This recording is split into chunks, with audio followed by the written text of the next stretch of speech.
Viestimme McDonaldsille. Me olemme Food Liberation Army ja toivomme, että tämä äärimmäinen tekomme vie meitä kohti parempaa ja turvallisempaa ruokatulevaisuutta. Kaappasimme 31. tammikuuta 2011 Ruoholahden McDonald's-ravintolasta Ronald McDonaldin.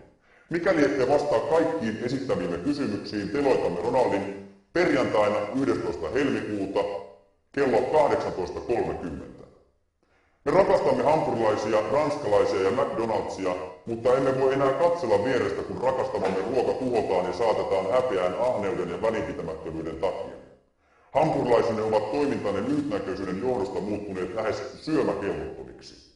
Siksi haluamme auttaa McDonald'sia pelastamaan ruoan. Teemme teille listan kysymyksiä, joihin haluamme vastauksenne. Toivomme, että vastauksenne saavat teidät ymmärtämään rakastamamme ruokakulttuurin rappiotilan ja tarvittavat toimenpiteet. 1. Miksi ette ole avoin tuotteiden ja valmistusprosesseista ja raaka-aineista? Mitä pelkäätte? 2.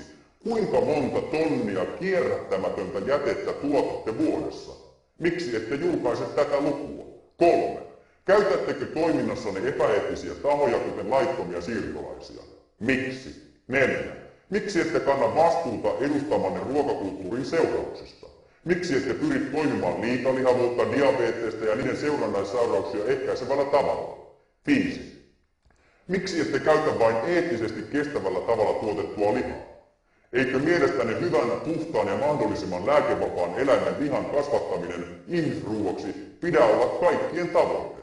Miksi se ei ole teidän tavoite? 6. Luuletteko, että pelkästään omistajien tuottojen maksimointi voi olla tehtävänne? Mitä luulette, että kävisi, jos alkaisitte tuottamaan laatua asiakkaillenne? 7. Olette iso ja globaali toimija, joka tavoittaa merkittävän osan maapallon ihmisistä. Miksi ette käytä valtaanne paremman maailman luomiseen, vaan lyhytnäköiseen voiton maksimointiin? Emme ole yksin, vaan edustamme nopeasti kasvavaa väestönosaa.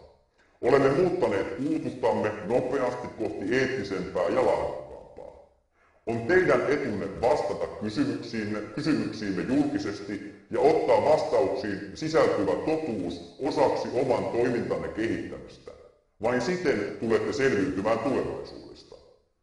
Kuunnelkaa sanomamme ja toimikaa. Me palkitsemme teidät syömällä tulevaisuudessakin hampurilaisianne. Teillä on perjantaihin 11. helmikuuta kello 18 asti aikaa vastata meille sähköpostilla osoitteeseen freedomronald@gmail.com. Hiljaisuus tulkitaan kieltäväksi vastaukseksi. Hyvää päivää!